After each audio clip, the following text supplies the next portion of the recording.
Olá, está no ar o Justiça em Questão, um programa do Tribunal de Justiça de Minas Gerais. Nesta edição discutimos temas relacionados ao transporte coletivo. Veja quais são as responsabilidades das empresas que prestam o serviço de transporte público e como o cidadão pode garantir que seus direitos sejam respeitados. Conheça um projeto de lei que defende a ampliação da utilização do bilhete eletrônico, usado em ônibus e metrôs para o serviço de táxis lotação. Tarifas. Será que os usuários de transporte coletivo pagam um preço justo pelo serviço? Em busca de um deslocamento mais barato, passageiros de Minas Gerais se submetem a transportes clandestinos. Entenda quais são os perigos de optar por veículos sem nenhum tipo de autorização. Fique com a gente, o Justiça em Questão começa agora.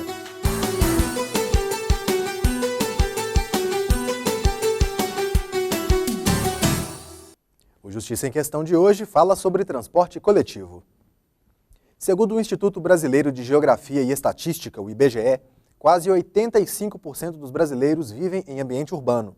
Com tanta gente vivendo nas cidades, é preciso articular políticas públicas que possibilitem uma convivência harmônica e igualitária nesses espaços.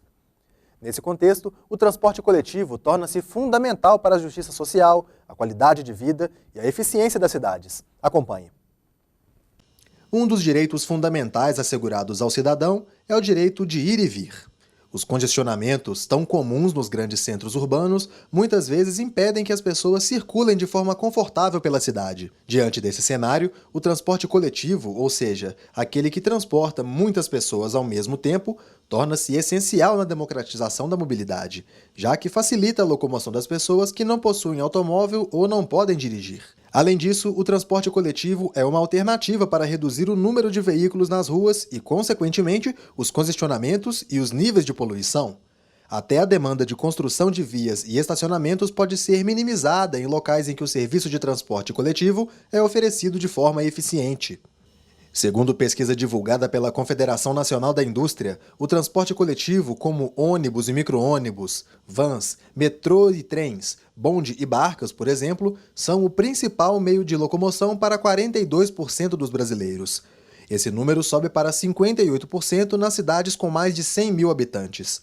No entanto, poderia ser ainda maior se o sistema fosse mais eficiente, porque 25% da população deixa de usar o transporte público pela inexistência do serviço ou pela indisponibilidade nos horários necessários. De acordo com as informações divulgadas pela CNI, 34% da população tem o ônibus como principal meio de locomoção. Em 2014, a presidente Dilma Rousseff afirmou que o governo federal está comprometido com a melhoria da qualidade do transporte coletivo em todo o território nacional, realizando em parceria com estados e municípios investimentos de 143 bilhões de reais em obras.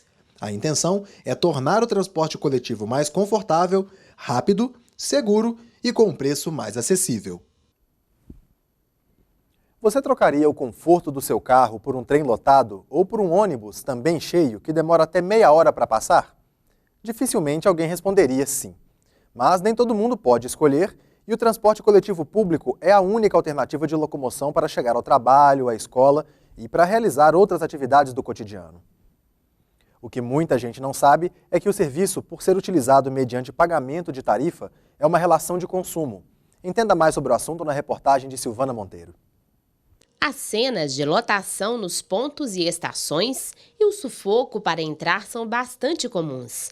O congestionamento não acontece só entre veículos, ocorre também entre pessoas. Além da superlotação, outras questões foram levantadas em uma pesquisa realizada pelo Instituto de Defesa do Consumidor. A gente realizou essa pesquisa em Belo Horizonte, em São Paulo, no Rio de Janeiro e em Recife, no ano de 2013. E a nossa ideia principal era pesquisar a qualidade do transporte público dentro desses municípios. Em Belo Horizonte, o que a gente encontrou de irregularidade? Dentro do metrô, a gente viu uma diferença muito grande entre um trem e outro, então às vezes o usuário ele espera mais de 15 minutos entre um trem e o outro, que é um tempo considerado máximo de espera. Uma questão de infraestrutura, que seria a altura entre a plataforma e o trem, isso também foi encontrado em alguns problemas com os degraus dentro dos ônibus, pouca capacidade em algumas estações para os passageiros e tanto do metrô quanto do ônibus, falta informação dentro dos sites das operadoras e também dentro dos próprios ônibus ou dos próprios trens do metrô, falta informação para o usuário, e também a não devolução dos bilhetes em caso de má prestação de serviço. No Brasil, 87% das viagens diárias são feitas em ônibus. Na capital mineira, a empresa de transportes e trânsito de Belo Horizonte, BH Trans, atende quase 2 milhões de passageiros diariamente. Atualmente, a BH Trans tem uma frota de 3.030 veículos. Em dia útil, o sistema atende 1.600.000 passageiros em 27 mil viagens diárias. Uma conta que não fecha. No entanto, o representante da BH Trans explica que a frota é administrada para atender bem o consumidor em horários de pico. Consideração básica para o dimensionamento dela é exatamente o atendimento nos horários de pico, né?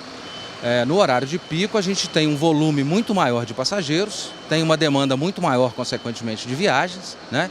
Então essa frota ela é dimensionada exatamente para tentar atender da forma mais satisfatória possível esses horários de pico, né? Lembrando que nos contratos que foram firmados com esses consórcios, existem alguns critérios pré-estabelecidos de níveis de atendimento que precisam ser, enfim, obedecidos, né? Para que a BH Trans entenda que o nível de oferta, o nível de serviço é satisfatório. Ao utilizar o serviço de transporte público, o cidadão estabelece uma relação de consumo com as empresas. Em se tratando de uma relação consumerista e, evidentemente, o passageiro sendo uma pessoa considerada pela lei como hipossuficiente, ela está na condição de que ela é protegida por essa relação jurídica de relação consumerista. Nessa situação, ao fornecedor de serviço compete todas as providências no sentido de que o transporte público seja prestado da maneira mais eficiente e, consequentemente, da maneira mais segura para o usuário.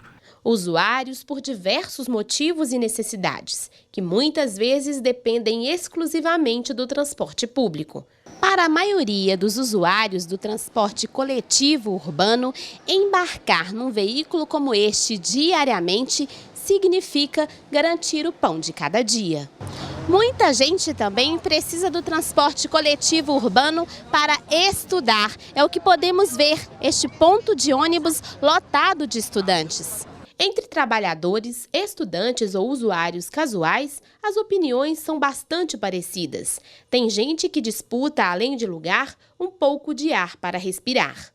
A maior reclamação é a lotação, né? É impossível você hoje ficar num lugar, espaço adequado dentro do transporte coletivo, porque não tem. O ônibus no qual eu vou, 5201, não tem espaço nem para respirar, não precisa nem segurar em nada, porque o ônibus é muito lotado. Demora muito.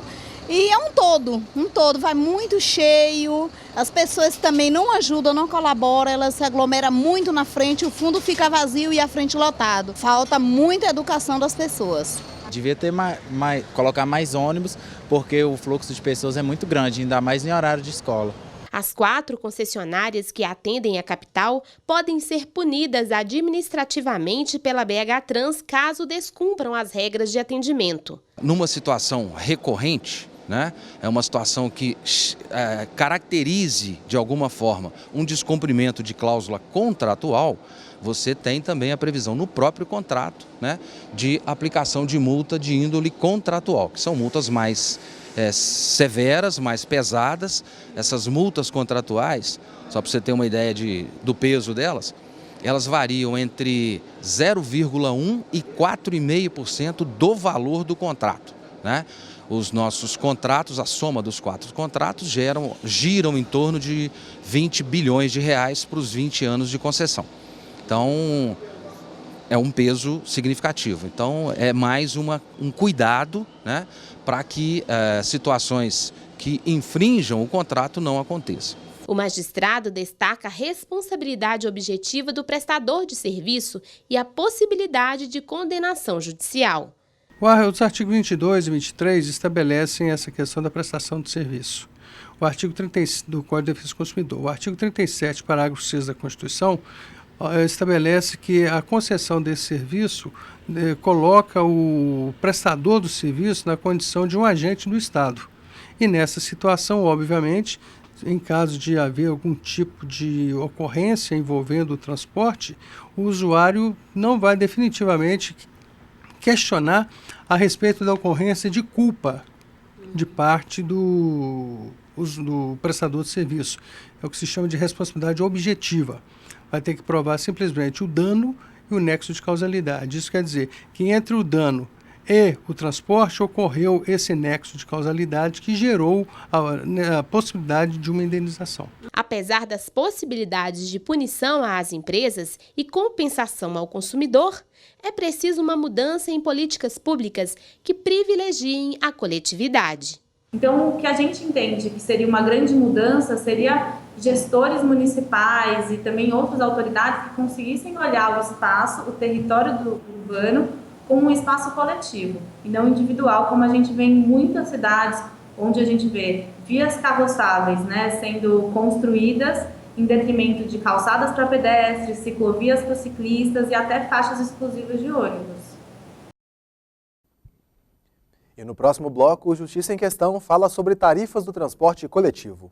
Você acha que os preços praticados são justos? Existe a possibilidade de o serviço ser gratuito? E mais, conheça um projeto criado em Belo Horizonte que propõe o uso da bilhetagem eletrônica em táxi lotação. Voltamos em instantes.